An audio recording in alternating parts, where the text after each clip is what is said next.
I'm heading out, man. You want to ride? No, I got my car, but I actually really need to go to the bathroom. Dude, are you okay? I am definitely buzzed. Yeah. I think I will take this, and I will take that ride home. If there's one thing every car guy hates, it's cleaning the garage. Do you want to take most of the time and hassle out of that job? Then call Zone Garage of Eastern Pennsylvania and New Jersey. Agnes and her crew will have your garage, shop, basement, or even your porch looking great all the time. With unique patterns and designs, plus the ability to incorporate your logo or any artwork, your space will never have looked better. Installation is done in 1 day, guaranteed, and Zone Garage offers a 20-year warranty on the top coat. Their coatings are durable, anti-slipped, and impact resistant. Give them a call at 570-856-6067.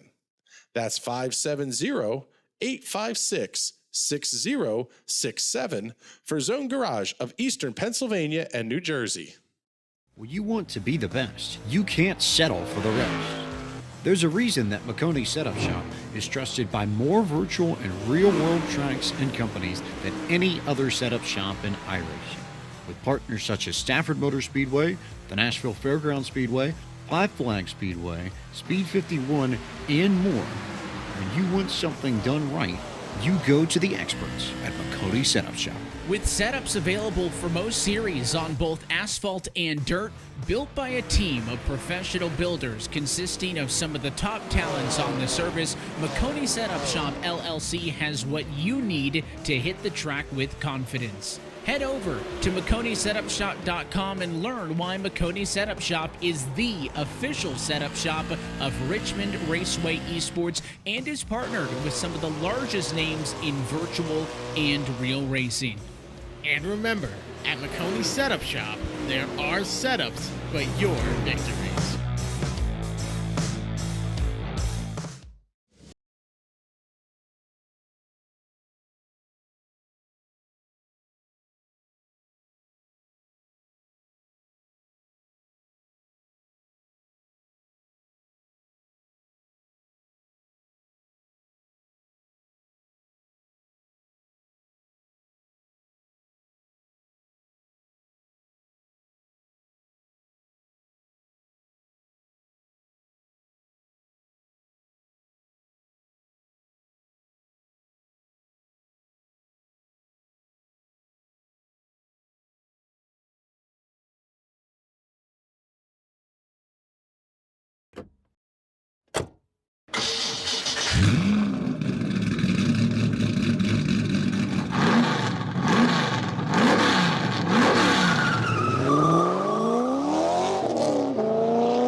Good evening, ladies and gentlemen, and welcome to the streets of Belle Isle, the Detroit Grand Prix, where tonight the stars and cars of the Indy Pro 2000 Championship will make the first appearance for this racetrack on the National Racing Network. My name is Chris Graham, joined in the booth, as always, by Mr. James Watson. Coming off a podium finish in the Grid Rival Ezra IndyCar Series, he's going to be in a good mood tonight. Something tells me here, James, a lot of these drivers won't be in a real good mood by the end of this thing.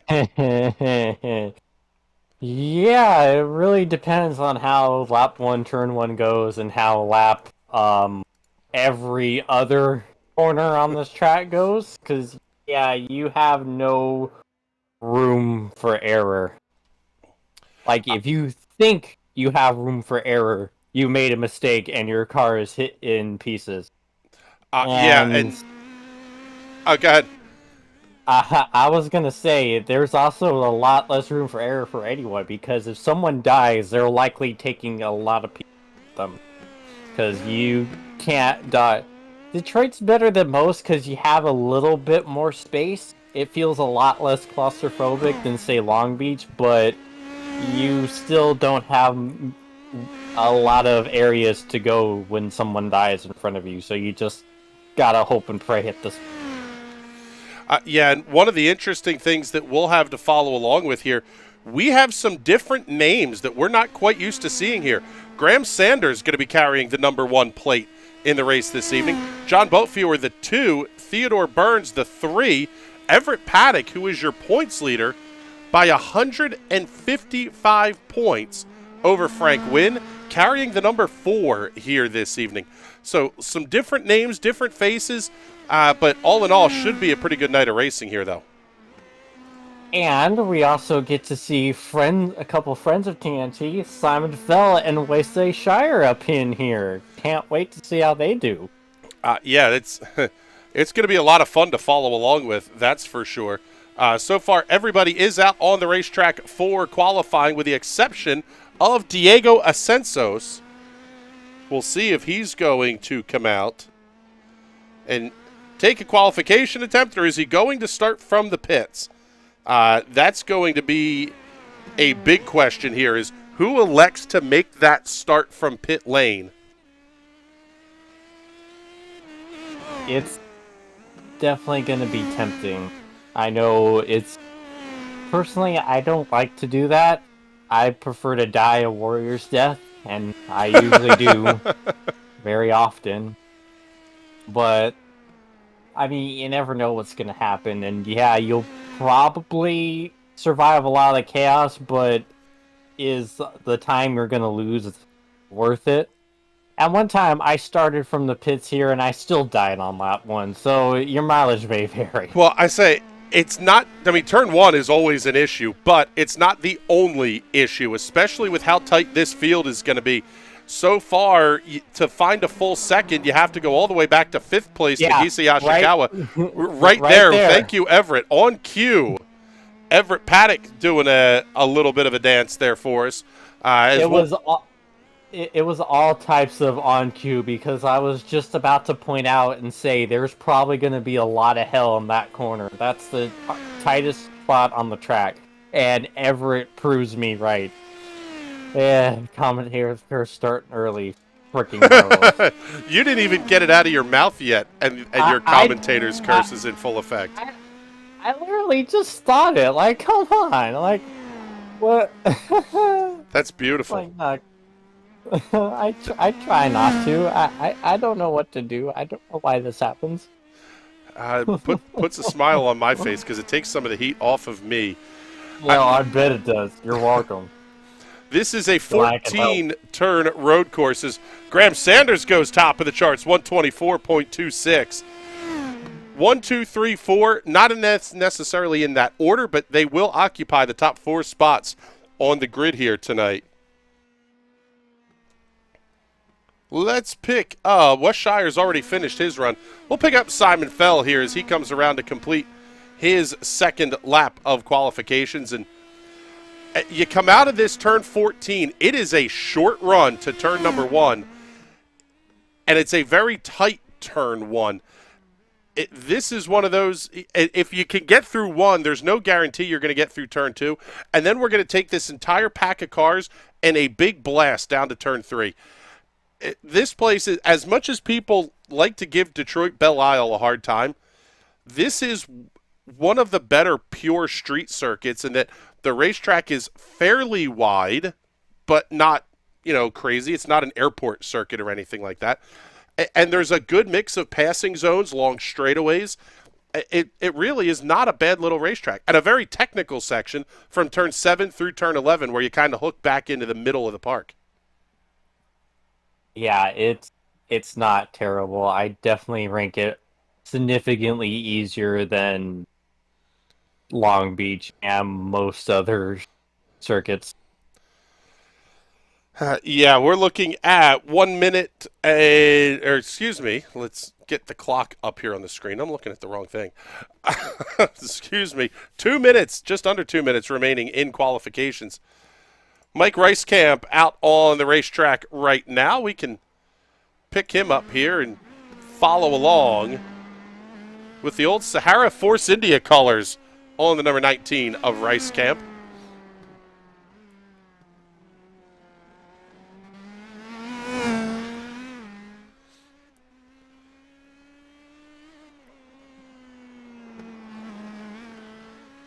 So very easy to get yourself lost in where you are on this racetrack. Once you exit that turn 11, turn 12 and 13 are both fairly tight right-handers. 14 is a fast sweeper. 1 is a heavy braking zone. You sort of have to follow the leader through 2. The big run to 3, you've got a straight to 4, a straight to 5, a straight to 6. There's going to be a lot of passing opportunities on this racetrack as we're down inside the final minute of qualifying. Yeah, I'd just like to point out that those last 2 right-handers are absolutely pure evil, and there is honestly no corner on this track that scares me than those 2. I don't know what it is, but it feels like there is absolutely no grip in the first of those right-handers. Like, I am more on the edge of stuffing it in the wall at that point than I am in any other part of the lap.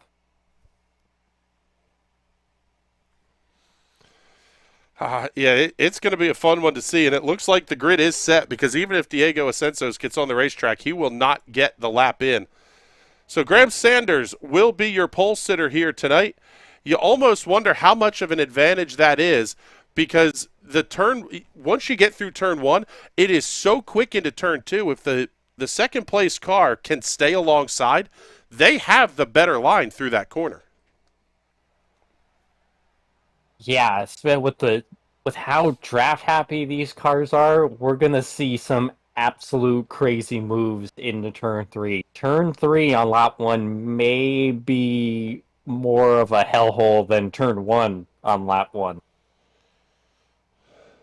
It is going to be fun to watch. That is for sure. Field is going to get started to grid up here. Let's take a look here, and we'll get the nice overhead shot of your pole sitter as they're going to be down on the back straightaway. Basically, looks like this is going to be right at the lead into turn 12, so a very short pace lap here. Well, let's get you the starting grid for tonight's race. Graham Sanders and John Boatfewer will occupy row number 1. Everett Paddock and Theodore Burns on row number 2. Nagisa Ashikawa and Jeremy Rogers on row 3. Mike Holler, Chris Preston on row number 4. Brandon Powell and Thomas Toomey on row 5. Jaden Thurlow, Adam Wright on row number 6. Row 7 will have Nicholas Daly and Wes Shire. Row 8, Mike Ricekamp and Frank Wynn. Simon Fell and Diego Ascensos on row number 9. A little bit of a surprise to see Frank Wynn starting back there in 16th. He's, I would imagine, going to be in a little bit of damage conservation mode here, possibly. He's in full just trying to survive mode. He's been struggling with this track in practice all week from what he's been saying, so he's just going to go out and get everything he can. According to him himself, he's not expecting much out of tonight. Well, we'll see what he decides to do here. It looks like Theodore Burns may actually be up. There he is. Now he pops into the grid. We'll see if anybody decides to drop out of the grid and take the pit lane start. But as of right now, it looks like everybody will take the green flag on the racetrack.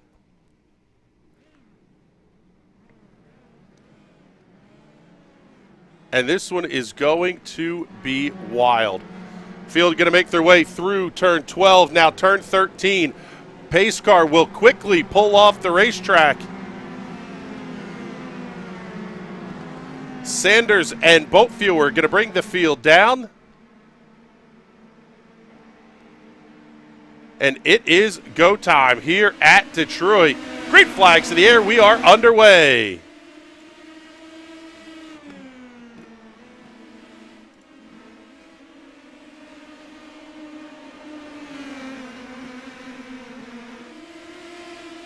Looks like everybody cleanly through turns 1 and 2. Sanders holds on to the lead. Big block coming from the 2 of Boatfewer. Big move around the outside. How about Ted Burns coming around Everett Paddock? Oh, we got a couple going around. Jaden Thurlow, Adam Wright having an issue on the racetrack.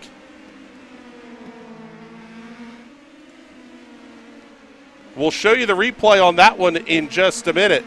But we're going to stay right up here at the front. Graham Sanders checking out early. on this one. The lead already 1.6 seconds over this second place battle between Boatfewer, Burns, and Paddock.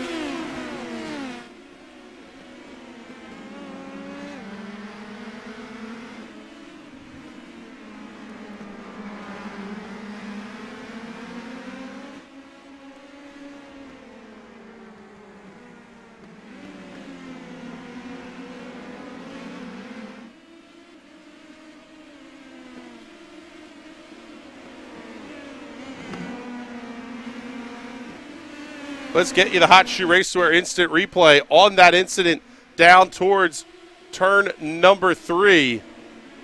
See what happened here towards the back of the field. Big lockup. Oh, big, and a little bit of contact. The 9 of Thurlow goes around off the front wing of the 5 of Adam Wright. Doesn't look like too much damage to either one of those cars. And now at this point, James, we're sort of starting to settle in here as we're still almost 3 wide. Yeah, you say that, but I'm not seeing it. Yeah, John Boatfewer going backwards in a hurry. Chris Preston working Jeremy Rogers and Mike Holler just back behind him. Preston actually having a very good season so far, currently 3rd overall in the point standings, leading Division 2 over Mike Holler, but it's only a 50-point lead in that Division 2 race. And Preston 3rd overall. Very good season. This could either be a great points night or a big-time drop week.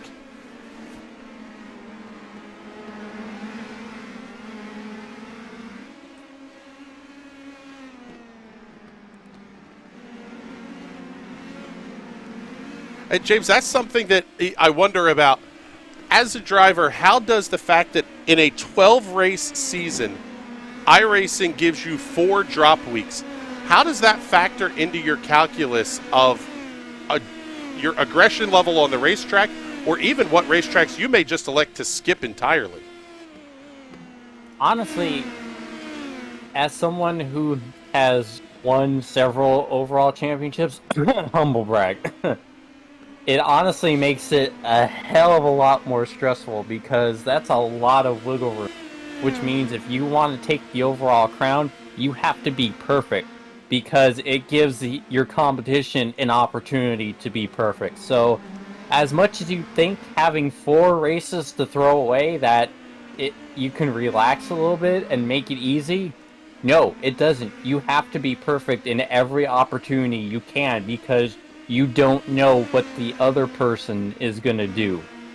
You know, you see your competition crash in one race, and that doesn't really mean a whole lot because they can come back and put a hurting on you in a later week.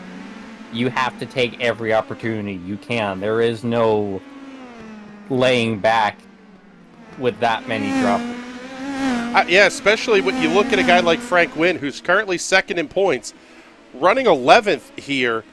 That might be his one bad week of the season. No big deal. It becomes a drop week.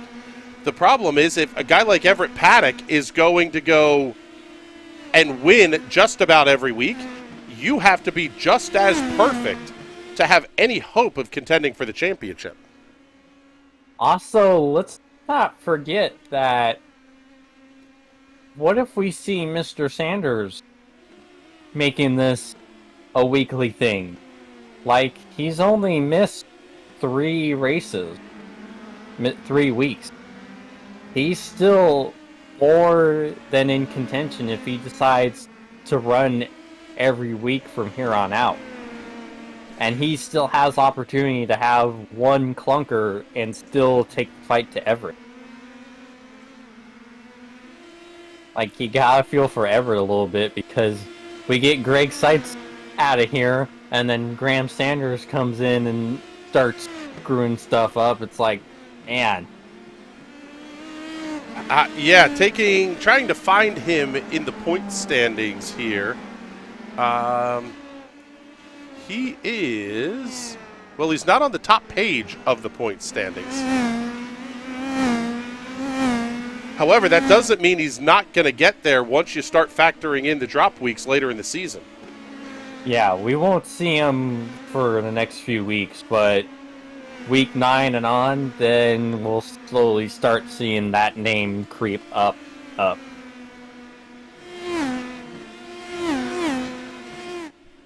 This place sort of has the feel of an overgrown go-kart track. The way we see these cars sliding around through the corners, it looks like a lot of fun to drive around here, especially in a car if you can get the slip angle right, where you really have control of the car in the slide. That looks like a ton of fun. Maybe an overgrown indoor karting track, you still have a lot of walls to deal with. That is very true.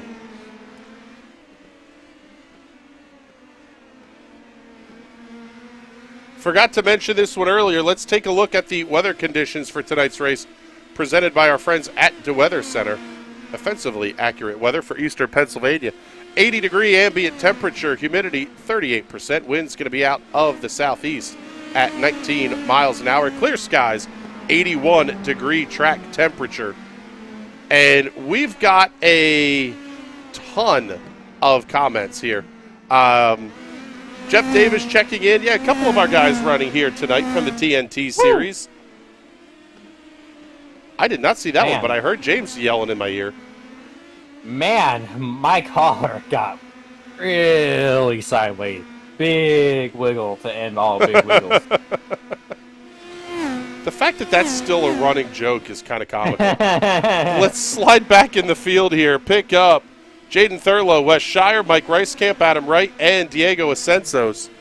Battling towards the back, but all in a big-time line here.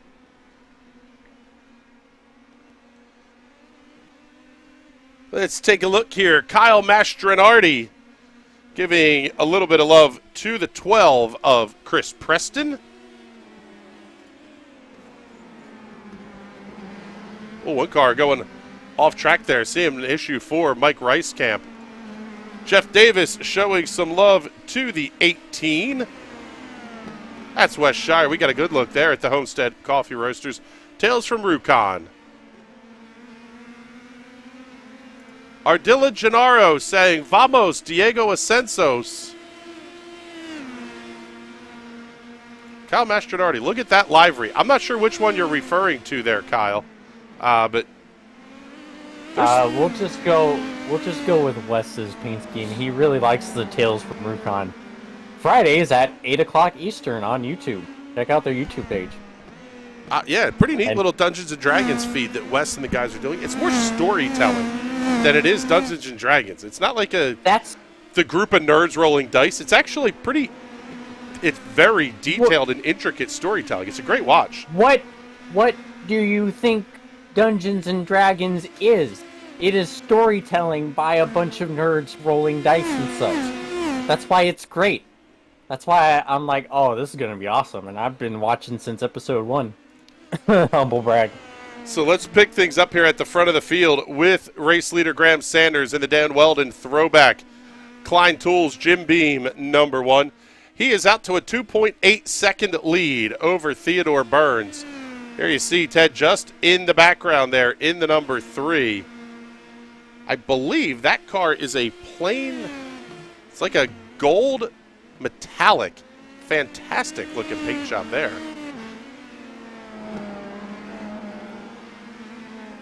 It's like a partially open car. Yes, it is. I like that. Everett Paddock running in the 3rd position, right where he qualified. That paint scheme very familiar to the viewers here in the battles with Greg Seitz 1 season ago. Going to continue to try to win himself an overall championship here in the Indy Pro 2000 Championship.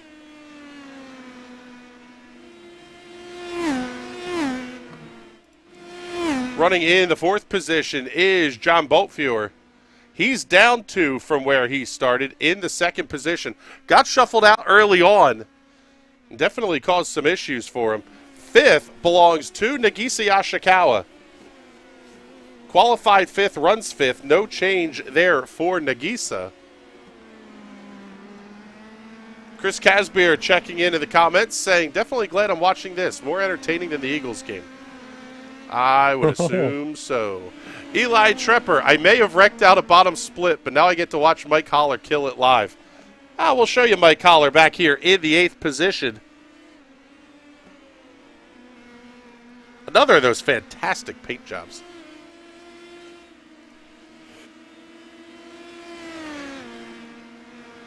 Ciacelli saying, that Lamo Boys Racing number 12 looks fast. Let's see, the 12 belonging to Chris Preston. Yes, it does. Chris currently up 1 spot to run in the 7th position as they are on the racetrack right now. I have to say a huge thank you to everybody that has contributed financially on YouTube and Twitch here through the streams this evening. We greatly appreciate that. Even things like just not clicking through the ads is a huge help. The biggest thing, though, likes and shares. That's the big one. Ring the bell if you are on YouTube. Follow along with us on Twitch. Going to have a ton of real-world racing action coming up here this evening. Or, excuse me, this weekend, I should say. Live from Linda's Speedway, Jonestown, Pennsylvania. The 32nd annual Linda's National Open for the 270 and 600 microsprints. That is going to be a fantastic show. It is every year, and we cannot wait to be your live home for that one again.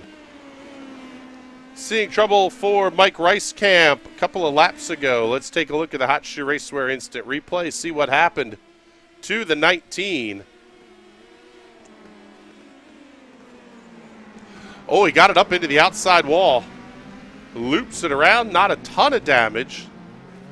But that is going to put him to the back of the field. We'll show you the intervals here because, well, quite frankly, there's not much going on the racetrack right now. Pick up Jaden Thurlow, who's almost a half second behind Nicholas Daly in the 17. The 9 of Thurlow trying to recover from that lap 1, turn 3 incident.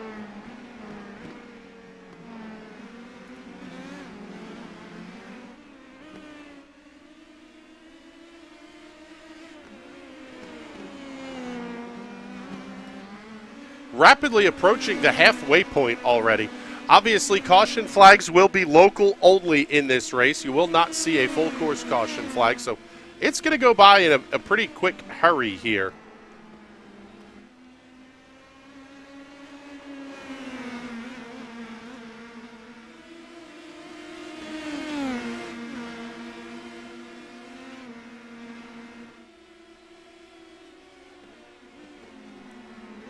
Thurlow thought about making the dive on Daly. Oh, man, Daly slides a little bit wide. That's going to close the 5 of Adam right up very quickly as well. Man, he clipped the dirt, too. Jaden nearly spun it there. That's the thing about the street courses. You really have, especially Detroit, you have to be at the wall on corner entry and corner exit if you're going to be fast around this place. Well, it's difficult when you have small parts like that, or you do have that tiny little bit of dirt and grass. Like, it's very easy to clip it and spin yourself and back into the wall if you're not paying attention.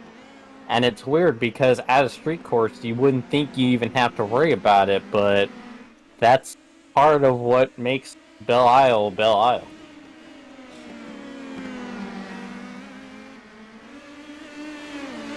It's funny to look at. It's definitely wide, and at the same time, the line is so tight that you have to run. But the straightaways give you such a big opportunity for the draft and the slingshot that comes with it. Absolutely a ton of fun to watch these cars around here. Here comes Wright. He's going to take advantage of that. Down on the outside. Gets the pass completed, maybe overcooks the entry just a little bit. Thurlow has to back out. Slide a little bit further forward here as we've got a 3-car battle shaping up. Mike Holler, Thomas Toomey, and Adam Kolsar.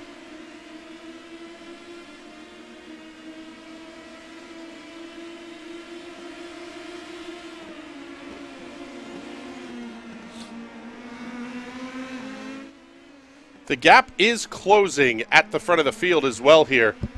Ted Burns making up, we'll call it tenths on race leader Graham Sanders.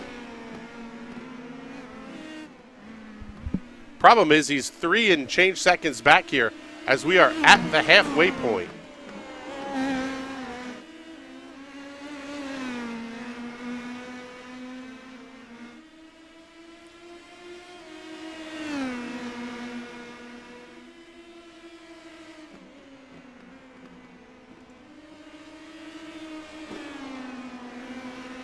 Best lap of the race belongs to John Boatfewer, 1 minute 24.329. Side by side, Toomey and Kolsar.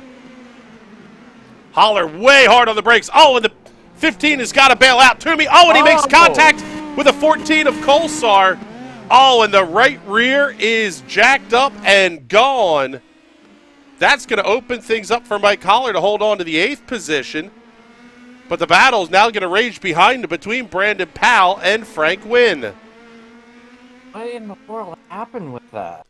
Let's get you the Hot Shoe Raceware instant replay. Here's the entry into the corner. Oh, man, the 14 locks it up. They kind of both went around together. Oh, just about had it saved, and then the right rear gets torn off of Thomas Toomey's number 19.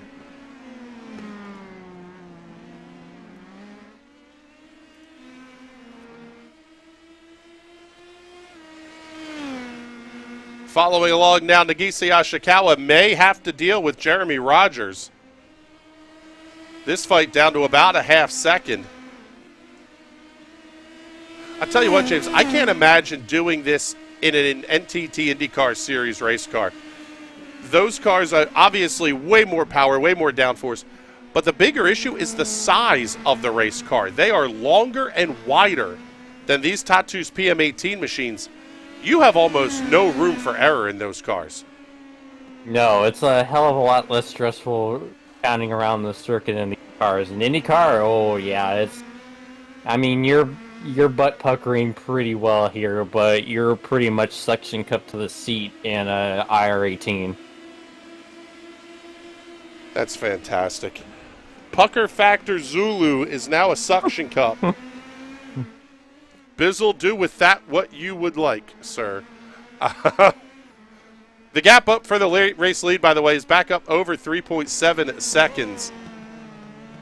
So we'll follow along with this battle. It's a half. Actually, let's slide back a little bit. Pick up Nicholas Daly, Adam Wright, Jaden Thurlow. Oh, that's Mike Holler. Mike Holler went around. Get you the replay on this one. Holler was running all by himself as well. Little bit of curb. Car snaps around sideways. Doesn't make any contact. But now he's trying to make the 47-point turn and avoid everybody here. Nice job, Mike, to get the car squared away, and it looks like no damage. That's going to drop Mike Holler all the way back to the 16th position. Brandon Powell having a look inside of Frank Wynn.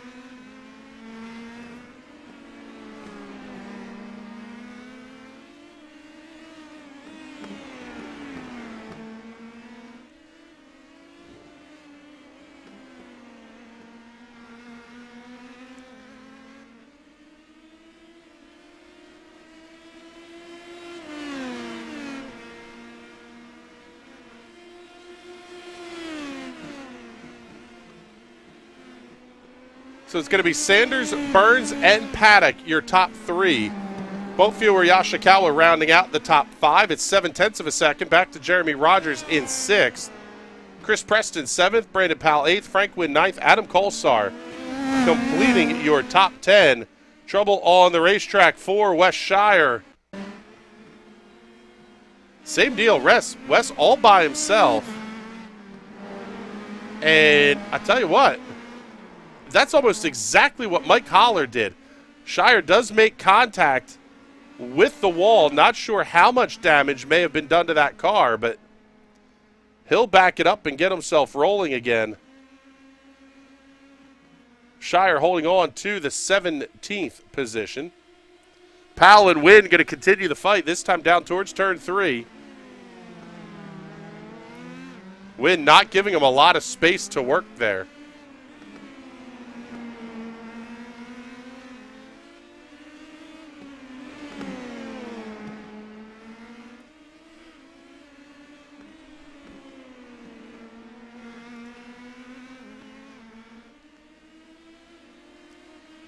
Let's get you a look here at your race leader.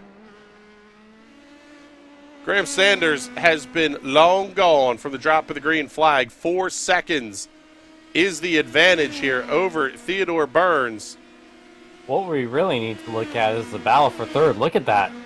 I was going to say, Everett Paddock, John Boatfewer, they're starting to get hot and heavy here, and they're not that far back off of Burns for the second position. You almost wonder, as a driver in John Boatfewer's position, do you think about the fact that you're getting close and you just have to stay in line? You know you're catching second. Third is great, but if you can be a little patient, you might get second out of it too. Personally, yes, I'm very cerebral. So I'm always looking at all kinds of different things going on, and I will sit behind someone and not even think about passing if I know we're gaining on the car ahead or we're pulling away from the cars behind. And I've complained at people who were not doing that and costing us spots time, because just a little bit of patience can pay off substantially. And then when you find that you're not gaining time, I would imagine the patience runs short very quickly, because at this point, the gap's up to 1.5 seconds. If you're John Boatfewer and you want a shot at second, you've got to go and get around Everett Paddock. Yeah, if you're having to lit off a lot to keep behind the car ahead and you're seeing the time going, you're like, all right, you served your purpose, get out of my way.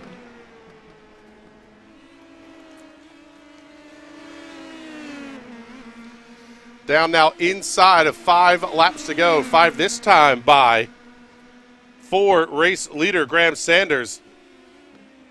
Here comes Boatfewer down to the inside of Paddock at 3. Paddock not giving anything there. They'll drag race down to 4, stay side by side. Paddock going to have the line as they get into 5. Boatfewer really aggressive on the turn entry. He's able to pick up the spot, and now he's going to go off in search of second place, Theodore Burns. Seeing an issue on the racetrack for Adam Wright. He did have the contact earlier in the race with Thomas Toomey. Man, same thing, and he goes harder into the inside wall there. Also trouble for Adam Kolsar.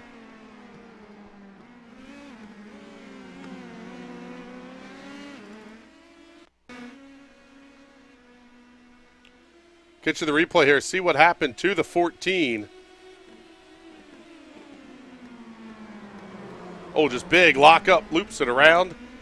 It's basically the same issue he had a couple of laps ago. Slide back in the pack here. Pick up Nagisa Yashikawa and Jeremy Rogers. They run nose to tail. Over the line, 4 to go.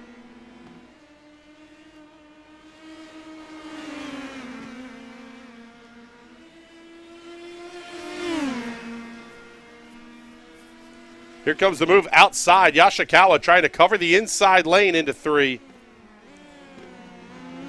Thurlow keeps the car wound up.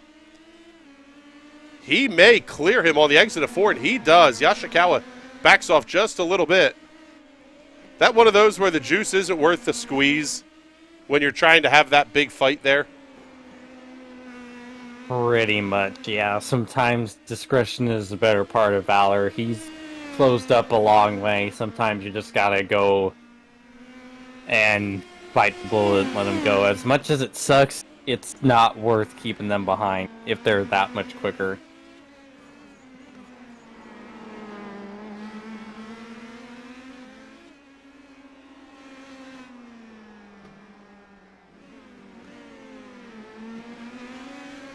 Three and change laps remaining here for Graham Sanders at the front of the field. John Boatviewers opened up a 1 second advantage over Everett Paddock. This could be the first race that we don't have a victory lane interview. I don't know that we have any of those three guys. I'm doing what I can.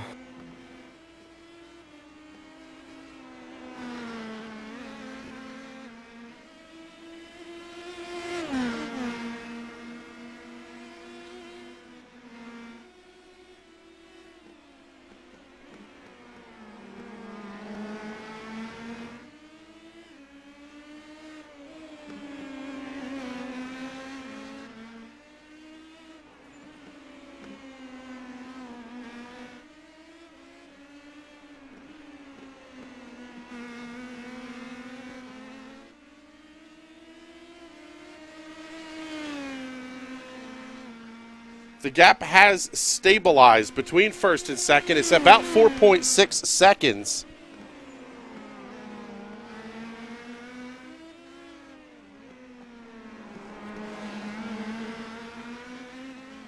This battle continues to rage, and it's one of the best on the racetrack right now. In fact, it is the best at this point.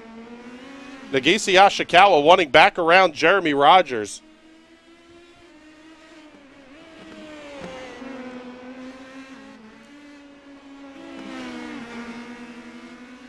New fastest lap of the race last time by belongs to Everett Paddock. The gap is closing, but with only 2 laps to go, it may not be enough.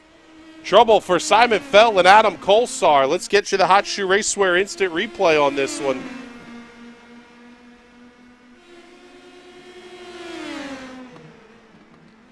Kolsar trying the big dive. Fell runs way wide. Kolsar bangs it off the wall. Fell absolutely makes the right call there. Take the runoff area and don't lose much.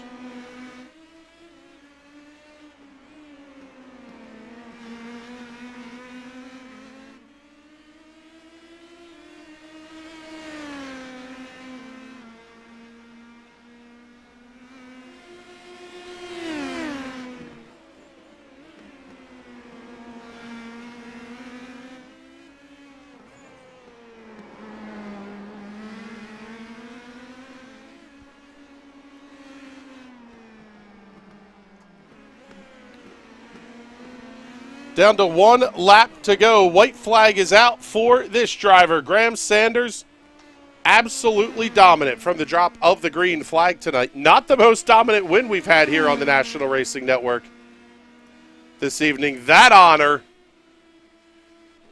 will go to Connor Baldwin, who absolutely annihilated the field in the Grid Rival Ezra IndyCar Series race.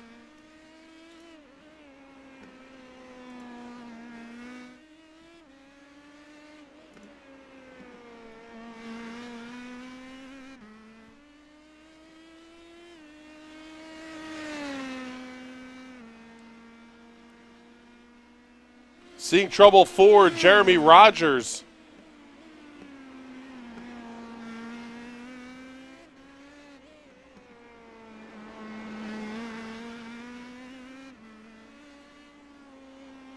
As race leader Sanders makes his way through that complex out, now exiting turn number 11. Just 3 more quarters to go. 12 is that nasty little right-hander. You see the back end slide out. 13, a quick one off to the right. Final blast. Down through turn number 14. Checkered flag is in the air, and Graham Sanders wins at Detroit. Ted Burns comes across second. John Boatfewer third to complete the podium. Everett Paddock fourth, and Nagisa Yoshikawa will round out your top 5. Take a look at the issue here that Jeremy Rogers had in the 7.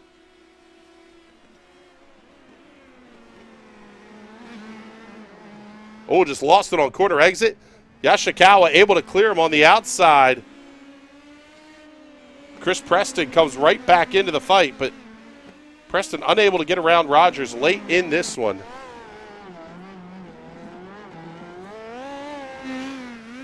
There's your race leader burning it down. in a pretty darn good show. How about 32 minutes to get that race completed here from green to checkered? Very, very good run here for Graham Sanders. Just waiting on the last couple of cars to come across the line.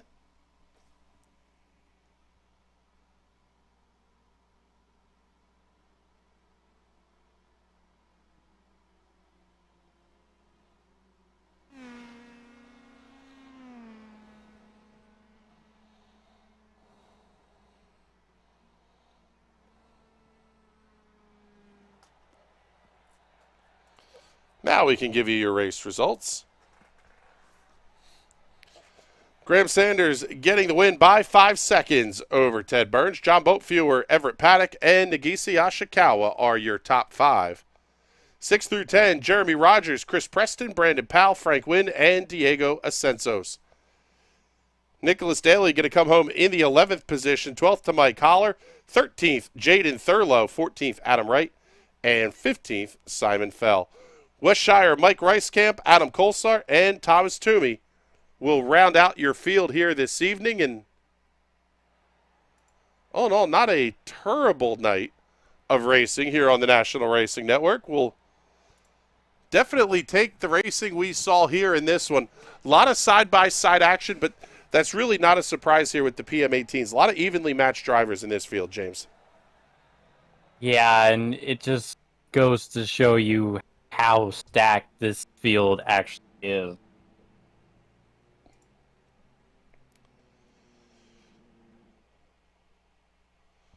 Give a shout here to Christian Jasper, our buddy from the Pizza at the Pagoda podcast, picking up the win in the second split PM18 race here this evening. And looks like... and we do have an interview. We have our second place driver. I say, we have our second place finisher here this evening.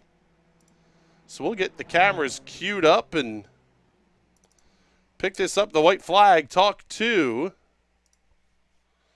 second place finisher tonight, Mr. Theodore Burns. And tell you what here, man, pretty good run. Graham was kind of in another world tonight out front, but things seemed fairly quiet for you once you're able to get cleared of all the first lap stuff going on. Yeah, that first lap was it was very eventful. I don't know how we quite managed to keep it all clean there going through turn 3, but just props to everyone that races this series, and just excellent quality of drivers. And coming out of that final corner there, at the end of the first lap, John slapped the wall, and I got really scared and had a big moment and somehow avoided him, but I got really close. And after that, Graham had already kind of checked out, and I could kind of match his pace every couple laps, but it was tough to keep up. He was definitely in a league of his own, but Detroit is not a track where you can really relax, so it was definitely a really tough race trying to keep it in front of Everett there. He was putting the pressure on, so it was no time to relax. Yeah, that was one of those deals where Everett's running for a championship, so with some of the other drivers that are contending currently, he really basically had to just not have a bad night as opposed to going out and winning the race here. And it makes it, I would imagine, a little bit different for some of you guys who we don't necessarily see here week in and week out. You come into a racetrack like Detroit, a car that's very good in the PM18. Definitely one of those places. It's a fun combo. We'll say it that way. Yeah, for sure. It's a really fun combo. There's some cars on the surface here, they don't really quite soak up the bumps all that well, but the PM18 is definitely one of those cars. So it makes for some great racing around Detroit. And for sure, I just wanted to make sure kept it clean out there. I know some of the other guys, race this every week. I'm not able to get on here and race it every week, but I wish I could be with you guys a little bit more often. So hopefully I can see you around here in the future. All right, Bob. Well, congratulations on a very nice podium finish here this evening, and let's make sure we get any sponsor plugs and thank yous taken care of. Yeah, for sure. I'd like to thank my team, Downforce Racing. Great support, setups, and the Discord bot and everything. Big help, and everyone that races the series. And thank you guys for putting on the broadcast every week. All right, man. Thank you very much. We appreciate that, and we will let you go get back out of here. And with that, James, the night of broadcast mediocrity will come to an end, or excellence, depending on who you're talking to. But I tell you what, a lot of fun racing tonight. This one was an absolute blast, both the Ezra race and here in the IP2K series. Yeah, we certainly could have had way worse races. These were really solid runs. Both races. Couldn't ask for much more. Taking a look at some of the comments coming in here from drivers that we do not have in the Discord, but Jeremy Rogers says, one of these days I will put a race together. I'll tell you what, it was a pretty good show you guys had back there, and ultimately not a bad finish either here. Finishing 6th, right where you qualified. Not a bad run. Also, Grand Prix checking in, our race winner, Graham Sanders. Good racing tonight, guys. Yeah, that was it was a lot of fun to watch. So thank you very much for putting an absolute hammer down on the field. But with that, we are getting out of here. It's been a long night, and we have a huge weekend coming up of live real-world racing action from the Linda Speedway, Jonestown, Pennsylvania. The National Open number 32 will be here tomorrow night and on Saturday, weather permitting anyway. And it is going to be a ton of fun. You don't want to miss any of it. Coming back on Monday with the Silver Crown Series. Tuesday night, the TNT Rock Block, the High Side Hustle on Wednesday night. Same drill week in and week out here on the National Racing Network. For James Watson, my name is Chris Graham, and everybody here at the National Racing Network. It has been a ton of fun to have you with us here this evening. We will talk to you all soon. Have a good night, everybody.